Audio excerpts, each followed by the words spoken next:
wabarakatuh.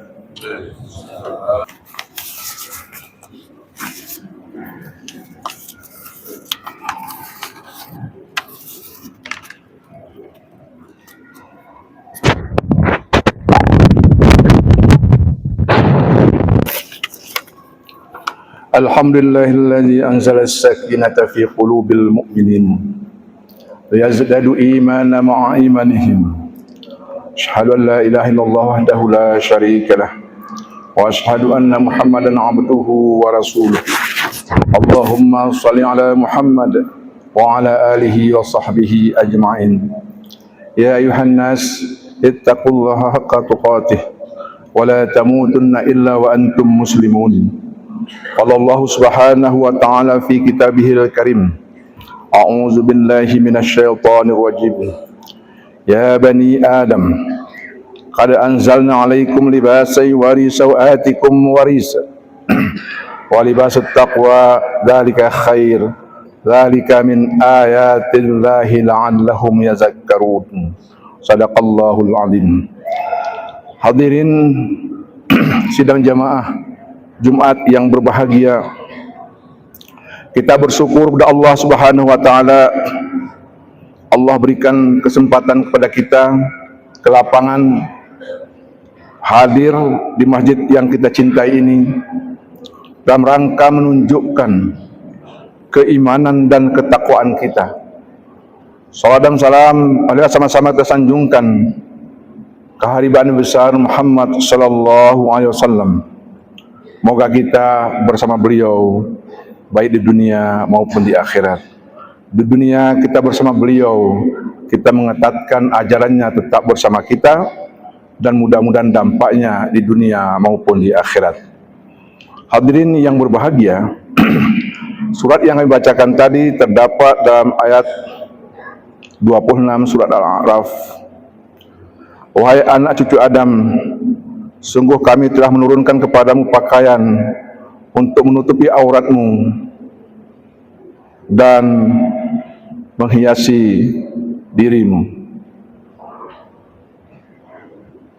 Akan tetapi pakaian takwa itulah yang paling baik. Yang demikian itu merupakan bagian dari tanda-tanda kekuasaan Allah bagi mereka yang selalu sadar dan ingat. Hadirin yang mulia, pakaian sebagai simbol digunakan dalam ayat ini karena manusia tidak mungkin meninggalkan pakaian.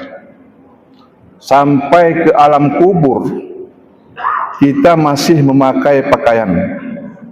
Artinya simbol pakaian ini itu menjadi penting bagi seorang manusia. Karena itu semua kita apabila kita punya kelebihan, tetap berusaha menampilkan pakaian kita, pakaian yang terbaik. Malah Allah Subhanahu wa taala memerintahkan kita tiap salat Jumat seperti ini, diperintahkan kita untuk memakai pakaian yang terbaik yang kita miliki. Begitulah simbol bagaimana pakaian ini sebenarnya.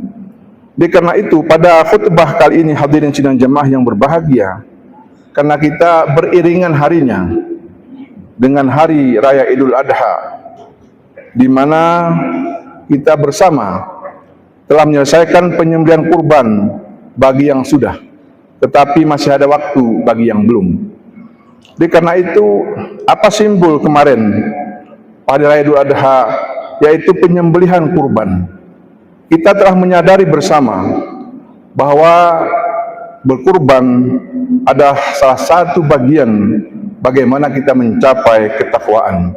Jadi karena itu khutbah kali ini menyoal spirit ketakwaan dalam menata kehidupan kita. Apabila kita lihat hadirin sidang jemaah yang berbahagia, makna takwa itu berujung kepada menjaga diri.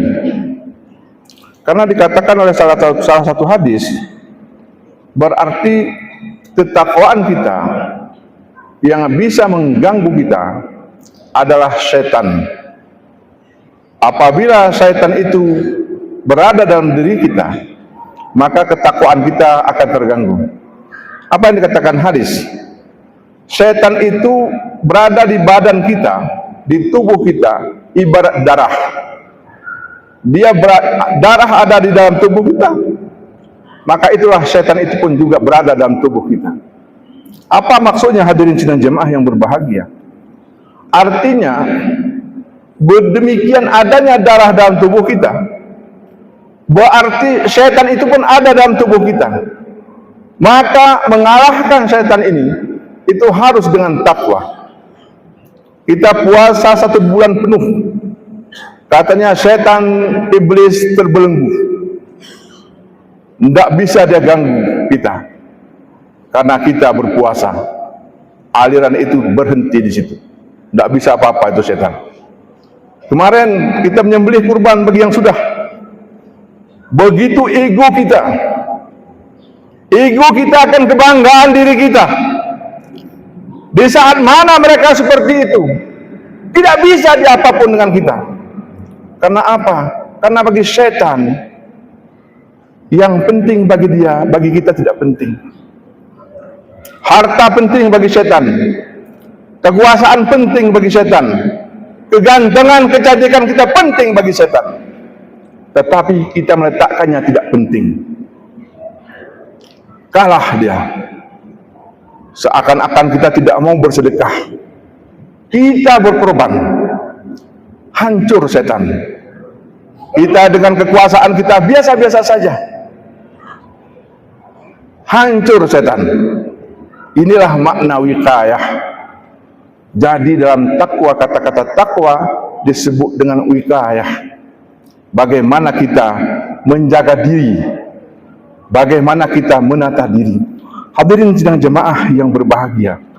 Jadi kalau kita kembali kepada kata-kata di ayat tadi dengan makna pakaian, maka berarti kita harus awas, harus mawas diri. Makna salah satu dari mawas diri adalah bagaimana kita berteman. Kata para tuan guru, para ulama yang pernah menjadi tempat saya belajar, Wan, coba kamu bersama tukang jual ikan, lewat pun kamu bajumu pasti bau. Coba kamu lewat di tukang tepa, tukang pandai besi, pasti bajumu pasti ada yang robek. Demikian selanjutnya dia buat misal. Jadi karenanya hadirin sidang jemaah yang berbahagia, bertemanlah dengan orang-orang soleh, menjadi pengingat bagi kita. Apabila pada satu saat ibadah kita kurang-kurang, berteman dengan orang soleh, terlihat kita. Inilah sebenarnya bagaimana kita, salah satu trik menjaga ketakwaan yang ada pada kita. Dan biasanya hadirin sidang jemaah yang berbahagia, kebayang tidak kita Umar bin Khattab? Umar bin Khattab sampai-sampai setan takut sama Umar. Kalau Umar lewat, kalau jamaah seperti ini, Umar lewat, kita pasti semua menepi. Bagaimana garang dan gagahnya Umar bin Khattab, sampai iblis pun takut. Apakah karena apa?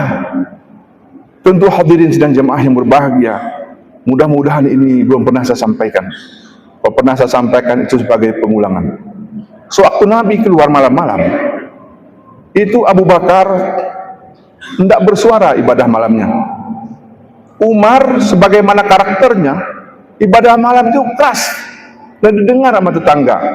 Lewat Nabi, ya Umar, ibadah malammu itu kamu kecilkan suaramu. Wahai Abu Bakar, suaramu kamu kencangkan dikit. Berarti hadirin sedang jemaah yang berbahagia, karakter itu penting. Berarti membangun karakter itu dari ibadah.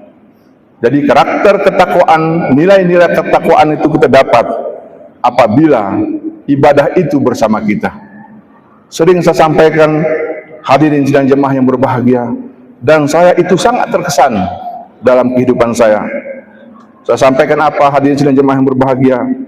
Dulu masa kecil-kecil kita, buah jeruk, buah nangka bergelantungan, tidak berani kita ambil. Itu buah yang sudah menyerlah, ngetangkuh kudarat wahi. Itu buat empai gerbengis kui. Tapi tidak berani kita. Yang sudah memang hak kita seakan-akan, tapi tidak berani kita ambil. Kenapa hadirin sidang jemaah yang berbahagia? Bila kita bandingkan hal itu dengan sekarang, yang tersembunyi bisa hilang. Yang tersembunyi bisa hilang. Yang seharusnya tidak tahu orang bisa tahu. Dan kita pun bangga, yang seharusnya kita sembunyikan, itu kita sampaikan ke orang-orang. Ini hadirin sidang jemaah yang berbahagia. Aib. Aib disampaikan ke orang. Ika makal pe kita, oya pekak. Aib kita sampaikan ke orang, walaupun kita pandai, hebat, tetapi itu menampakkan kebodohan adalah bagian dari petak yang terus kita pelihara. Apa untungnya? Enggak ada untung, tetapi dia puas.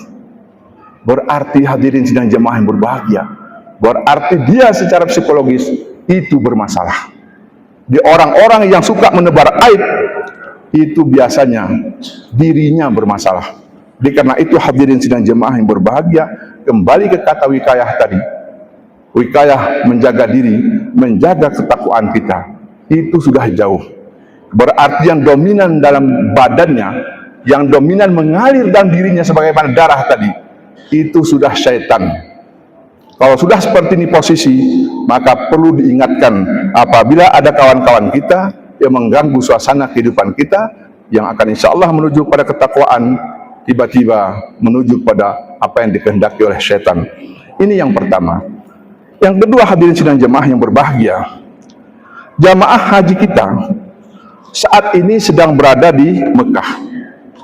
Waktu mereka berada di Mekah, maka hadirin sidang jemaah yang berbahagia, mereka melakukan ritual haji luar biasa. Tapi dalam ayat haji dikatakan, al-hajju ashhurum ma'lumat, faman farada fihinna al-hajj fala rafasa wala fusuqa wala jidala fil hajj, wa ma taf'alu min khairin ya'lamullah, wa tazawwadu fa inna khairaz zadi taqwa wa taquni ya ulil albab. Jadi dalam ibadah haji, semangatnya, spiritnya, haji itu berlangsung pada bulan-bulan yang telah dimaklumi, yaitu bulan Zulhijjah. Siapa yang mengerjakan haji tersebut janganlah berbuat rafas, maksiat, bertengkar. Ini pesannya apa hadirin sidang jamaah yang berbahagia? Di dalam bulan haji, bagi yang sudah berangkat haji, tanyalah. Memang potensi berdewa, potensi untuk bicara kotor itu muncul dari kebiasaan-kebiasaan kita. Tetapi hadirin sidang jemaah yang berbahagia, boleh enggak spirit takwa yang akan dicapai dalam bulan haji itu muncul dalam kehidupan kita dalam bermasyarakat? Muncul dia dalam kehidupan kita. Jadi apa yang dilarang dalam bulan haji seakan dilarang juga di luar bulan haji. Inilah spiritnya. Bagaimana spirit takwa di bulan haji itu muncul di kita. Karena hadirin sidang jemaah yang berbahagia, wa tazawwadu fa inna khairaz zadi taqwa wa taquni ya ulil albab. Wahai hambaku, sebaik-baik bekal untuk dirimu apabila engkau ketemu dengan aku, maka bekalmu adalah takwa. Jadi karenanya hadirin sidang jemaah yang berbahagia, bagaimana kita menjadikan takwa sebagai bagian dari nilai kehidupan yang tidak pernah putus bagi kita. Apabila jamaah melihat contoh kecil, tapi mungkin besar, kita sebut saja contoh kecil, karena itu biasa di depan mata kita. Seorang kepala dinas atau orang dalam jabatan yang mendapat amanah, dikasih mobil kepada dia oleh pemerintah, mobil dinas. Apakah dia rektor misalnya, atau dia bupati, atau siapa saja, atau kepala desa atau imam yang dapat yang dinas-dinas. Ini apa namanya? Ini amanah. Ini kan amanah. Tetapi dalam kehidupan kita, karena dia mobil amanah, tidak kita urus. Yang kita urus mobil pribadi kita. Kan salah. Salah itu. Walaupun kita misalnya mobil pribadi kita tidak kita urus, seakan-akan kita tidak bersyukur. Itu bab lain. Tetapi bab ini tadi, dia mendapat mobil dari pemerintah.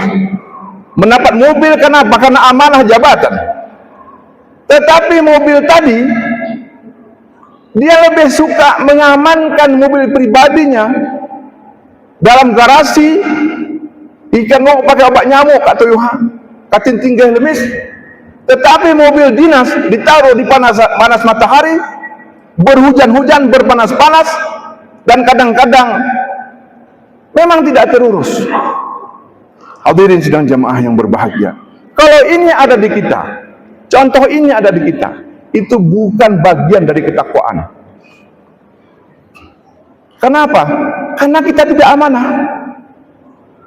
Hadirin sidang jamaah yang berbahagia, karenanya apabila Allah berikan kepada kita, ini kan namanya kan begini, harta diberikan Allah kepada kita kan titipan, jabatan kan titipan. Bagaimana kita memaknai jabatan itu dengan amanah dan dengan ketakwaan. Inilah yang disebut dengan spirit ketakwaan. Ini yang disebut dengan semangat ketakwaan. Siapapun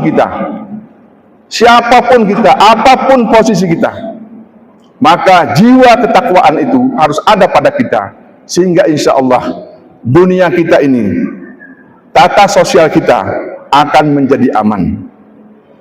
Nanti mulai selop, mobil jelebang sanah pe kita parin geremosok. Karena apa? Karena kita sudah tertata dalam kehidupan kita jiwa-jiwa ketakwaan. Hadirin sidang jemaah yang berbahagia, tentu ini bisa kita capai. Pertama dengan belajar, yang kedua dengan ibadah.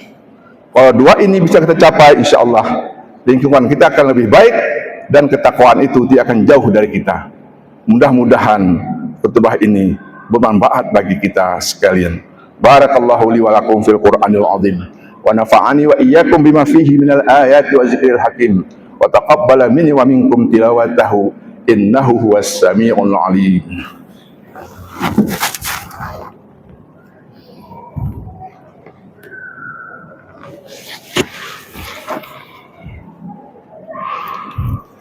Alhamdulillahilladzi hadana ila siratal mustaqim. Asyhadu an la ilaha illallah wahdahu la syarikalah wa asyhadu anna Muhammadan abduhu wa rasuluh. Allahumma shalli ala Muhammad wa ala alihi wa sahbihi ajmain. Ya ayuhan nas, usikum bittaqwallah faqad fazal muttaqun wa hussukum ala ni'amihi la'allakum turhamun. Allah subhanahu wa ta'ala fi kitabihil karim. A'udzu billahi minasyaitonir rajim. Bismillahirrahmanirrahim. Qul huwallahu ahad, Allahus samad, lam yalid wa lam yulad wa lam yakun lahu kufuwan ahad. Allahumma ighfir lil muslimin wal muslimat wal mu'minin wal mu'minat al ahya'i minhum wal amwat ya qadhiyal hajat. Rabbana taqabbal minna innaka antas samiul alim wa tub alaina ya maulana innaka antat tawwabur rahim. Rabbana atina fid dunya hasanah wa fil akhirati hasanah wa qina azabannar wa la tuzigh akbar wallahu ya'lamu tasna'un. Aqimus shalah.